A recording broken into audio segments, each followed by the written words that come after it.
다자문과 빼이자문은 마찬가지로 구문이 되는 거죠. 문장 하나의 문장이 되는 거예요. 뭐처럼요? 연동문, 겸어문, 그 다음에 종연문, 또 뭐 있었어요? 비교문처럼 하나의 특수 문장인데요. 다자문과 빼이자문은 여러분들 기본적으로 아셔야 될 게 뭐다? 얘네들의 품사예요. 마라는 이 단어와 빼이라는 이 단어의 품사가 뭐라 그랬죠, 여러분들? 전치사예요. 전치사 하면 여러분들 생각나시는 거 어떻게 생각하셔야 돼요? 명, 전치사의 특징은 혼자 쓸 수 없다. 이게 머릿속에 빵 떠오르셔야 돼요. 그렇기 때문에 우리 전치사들은 어떻게 해야 된다? 명사를 가지고 앞으로 위치를 해야 된다. 여기까지는 여러분들이 이제 너무 잘하세요. 그래서 우리가 여태까지 배웠던 짜이나, 게이나, 따어나, 왕 이라든지 이런 단어들을 우리가 계속 문장을 만들었을 때 이 격식으로 했죠. 주어, 전치사, 명사, 그 다음에 술어, 어순이었죠. 하지만 바자문, 빼이자문은 특수한 문형이기 때문에 얘네들은요. 이렇게 하셔야 돼요. 여기서 끝나면 안 되고요. 기타 성분, 어떻게 처리했는지 처리 결과가 들어오셔야 합니다. 여태까지 전치사 그랬던 만약에 바자문, 빼이자문으로 안 나왔겠죠. 그냥 얘는 전치사 봐요. 전치사 빼예요. 그러면 우리가 여태까지 전치사 짜이를 썼던 것처럼 사용을 하시면 돼요. 근데 자문이 들어온 순간 얘는 그냥 보통의 전치사 구가 아니구나. 하나의 특수한 문형이구나. 그러면 어떻게 된다? 어순처럼 그 구조를 기억해 놓으셨다가 그 구조대로 대입을 해주시면 돼요. 자, 바자문, 빼이자문은 기본적으로 일반적인 문장과 비슷해요. 비슷하지만 고정된 문장 구조를 가지고 있기 때문에 그 문장 구조를 기억해 주시면 돼요. 저는 얘를 처치문이라고 한다 그랬어요. 어떻게 처리했는지 결과를 나타내는 거예요. 너 그때 그 커피 갖고 갔었잖아.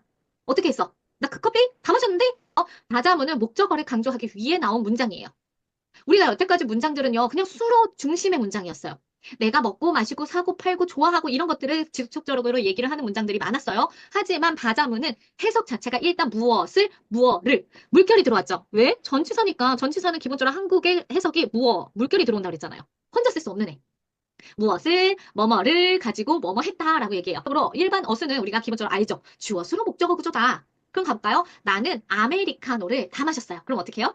자, 러가 있으면 수로가 된다 그랬죠, 기본적으로. 자, 그래서 나는 다 마셨다.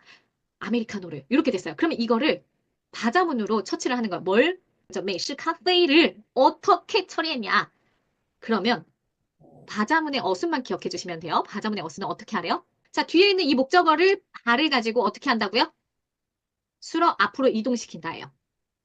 그래서 我把美式咖啡 우리 한국식이 돼요. 느낌이. 내가 아메리카노를 이렇게 돼요. 해석이. 여기까지. 내가 아메리카노를 어떻게 했다? 수로 그어 처리 결과는 어떻게 된 거야? 마셨으니까 왈러 끝났다. 다 마셨다. 자, 그래서 기타 성분에는요, 기본적으로 러나 꼬어가 들어올 수 있고, 각종 보어들, 지금 무슨 보어 썼죠? 결과 보어 썼죠? 결과 보어에서 내가 이렇게 처리했다. 내가 그 우유를 마신 게 아니라, 그 물을 마신 게 아니라, 아메리카노를 다 마셨다고. 딴 거 말고, 아메리카노. 이거를 강조해 주는 거예요. 그 아메리카노를 어떻게 했다? 다 마셨어. 이렇게 처리하는 거예요. 자, 그래서 뭘 해야 되겠죠? 어순을 기억해 주셔야 되겠죠? 바자문이 나오면 꼭 명사, 목적어를 어디 앞으로? 수러 앞으로 도치시킨 다음에 수러를 써주고, 그 다음에 어떻게 처리했는지 처치 결과를 써주시면 된다. 그러면 요게 이가 되셨다면, 우리 같이 문장을 만들어 봐요. 吃了那个面包. 요것을 우리 바자 처치문으로 바꾸면 어떻게 돼요? 바를 쓰면서 뒤에 있는 那个面包를 어디로 앞으로? 수러 앞으로 도치시킨다. 他把那个面包吃了. 그 사람이 먹었는데 이 빵 말고 저 빵을 먹었어. 저 빵을 강조한 거예요. 이 빵도 있고 저 빵도 있고 그 빵도 있고 있는데 저 빵을 먹었다. 이게 강조예요. 我做好了今天的作业. 요거를 바자문으로 고치면요. 와, 발을 어디 앞으로? 목적어 앞에 써주고 얘 자체를 수러 앞으로 도치시킨다. 그래서 어떻게 해야 돼요? 내가 무엇을요? 今天的作业, 오늘의 숙제를 做好了. 다 했다. 이 숙제는 어제 숙제가 아니라 오늘 숙제를 다 했어요. 오늘의 숙제가 강조예요. 이 목적어 강조예요. 즉 해석은 같아요, 여러분들. 일반 어순이든 다자문이든 한국 해석은 똑같아요. 한국 해석이 똑같으나 뭐다? 강조점이 틀린 거예요. 일반 어순의 강조는 수로고요. 바자문의 강조점은 말 그대로 목적어 把那个面包把今天的作业 이게 강조점이에요. 你要带来照片 요거는요. 목적어 照片 앞에 바를 쓰고 把照片의 전치사기 때문에 어디 앞으로? 동사수로 앞으로. 그러면 뭐예요? 얘도 마찬가지구나. 부사는 당연히 전치사 앞에 쓰셔야 되겠죠. 그래서 너는 뭐뭐 해야 해? 把照片 사진을 带来. 딴 거 말고요, 여러분들. 사진 꼭 가지고 오셔야 해요. 라는 뜻의 목적어 강조다. 주어가 목적어의 어떤 동작을 가했고 그 동작의 결과 최종적인 존재 장소, 도달 장소, 소요 대상을 강조를 할 수 있는데 이거는 중국 어순에서 제일 많이 나오는 기타 성분의 고정격식이에요. 우리가 기타 성분이 러가 나올 수도 있고 그죠? 기타 보어가 나올 수 있는데 그 기타 성분의 보어가 이렇게 도착하다라는 따 그리고 정은요, 뭐뭐로 바뀌다 라는 뜻이고요. 짜이는 어디의 장소죠. 그 다음에 게이는 누구에게 대상이에요. 자, 그래서 첫 번째 보시면 이 바자문 속에서 기타 성분이 정해져 있어요. 이렇게 지금처럼 어떻게 정해져 있어요? 따어나 짜이가 동사수로 뒤에 나온다면 뒤에는 반드시 장소 어디까지 뭐뭐 하는지 어디에 뭐뭐 하는지를 밝혀주셔야 돼요. 예를 들어서 문장 갈게요. 당신은 이 책을 책상 위에 올려놓으세요. 라고 얘기했어요. 당신은 이 책을 책상 위에 올려놓으세요. 그럼 어떻게 해요? 당신은 그 책 말고 저 책 말고 이 책이요. 这本书 올려놓다. 放在 어디에다가요? 책상 위에 桌子上 동사 짜이는 어느 장소에 그래서 뒤에는 짜이 뒤에는 항상 장소가 나오죠. 명사 장소까지 포함해서 나오셔야 합니다. 두 번 따오도 마찬가지예요. 어디까지 뭐뭐 해라. 마찬가지입니다. 자, 그 다음에 게이가 만약에 고정 격식으로 이렇게 들어오면 게이는 누구에게 전달하는지 대상을 쓰셔야 돼요. 그래서 무엇을 누구에게 뭐뭐 해라 라는 뜻이겠죠.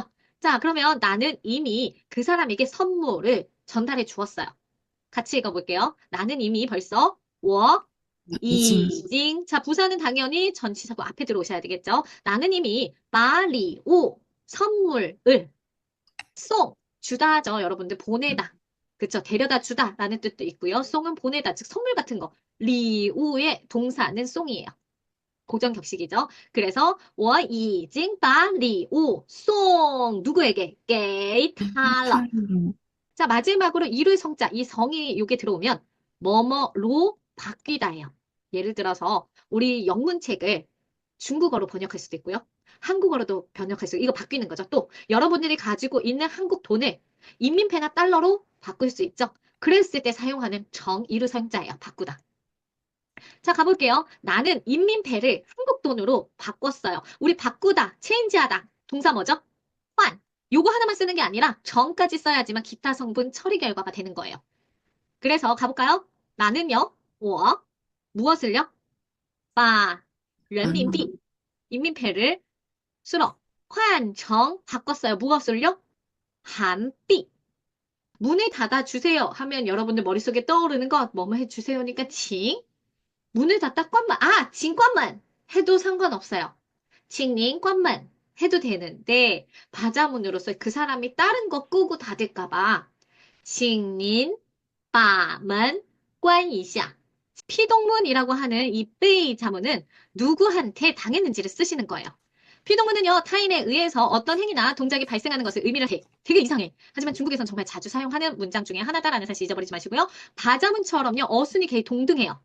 똑같이 기타 성분 결과를 갖는 게 맞는 거고요. 자, 베이 자문은요, 즉 바자문에다가 베이 자문을 쓴다 생각하면 돼요. 베이도 마찬가지로 전치사기 때문에 그래요. 근데 여기 A 부분이 앞에가 원래는 여러분들이 알고 있다시피 뭐가 있어요? 주어 자리고 여기가 목적어 자리잖아요. 목적어 누가 당했는지가 먼저 나와요. 베이 누구에게 누가 누구에게 당했는지 어떻게 당했는지 얘기를 하는 거예요. 읽어볼게요. 뭐죠 얘? 小鱼 작은 물고기가 헤엄을 치고 있는 거예요, 지금. 근데 누구한테 당했어? 얘 피해자야. 지금 물고기가 억울해. 지금 나 당했어. 누구한테 당했어요? 베이, 쉐이? 작은 고양이, 小猫. 그쵸, 小猫한테 어떤 식으로 당했어요, 결과? 처참해. 실러, 먹힘을 당했어요. 우리나라 말에서는 되게 어색해요. 작은 물고기가 작은 고양이에게 먹힘을 당했습니다. 이런 말 안 쓰잖아요. 그냥 뭐라고 써요, 우리는? 고양이가 물고기를 잡아먹었어요. 먼저 누가 베이 가해한테 이렇게 됐다. 피해자한테 이렇게 됐다. 이렇게 얘기해요. 근데 바자문과 베이 자문의 마지막 특징은 이거예요. 바자문 뒤에 있는 목적어는요. 절대로 생략하시면 안 돼요. 즉 명사는 절대로 생략 불가해요. 왜? 얘 자체는 목적어 강조 문장이기 때문에 그래요. 근데 베이 자문은 가해자 쓰지 않아도 돼요. 이렇게 쓸 수 있어요. 물고기가 먹힘을 당했다. 물고기가 먹혔다. 그럼 어떻게 돼요? 누가 먹은지는 얘기 안 해도 돼요. 小雨被吃了 이렇게만 얘기하셔도 상관없습니다. 하지만 바자문은 절대로 목적어를 생략할 수 없어요. 과, 파오, 러, 얘 수러네요. 꽈는 불다예요. 파오는 달리다예요. 과, 파오, 러 해석은 날아갔다예요. 불어서 날아갔다예요. 그쵸? 그 다음에요. 그러면 꽈가 있으면 뭐가 있어야 돼요, 명사? 당연히 바람풍이 들어오셔야 돼요. 그래서 우리가 바람이 불어요. 꽈펑이라고 얘기했잖아요. 자, 그 다음에 빼이 나죠? 누가 가해자고 누가 피해자일까? 누가 당했을까를 제일 먼저 떠올리시고 그게 어디로 가야 된다? 주어 자리에 오셔야 돼요. 근데 여기서 문장을 보니까 얘도 명사 나왔고요. 얘도 명사. 명사가 두 개 나왔으니까 명사 생략한 문장이 아니에요. 자, 그럼 어떻게 해야 돼요? 저 문장 자체가 언니의 사진이 바람에 의해, 그쵸? 바람에 의해 날아갔다. 과跑了. 즉 그냥 사진이 날아가 버렸어요. 우리는 이렇게 얘기를 하는데 중국은 이렇게 얘기를 할 수 있는 게 빼이자입니다.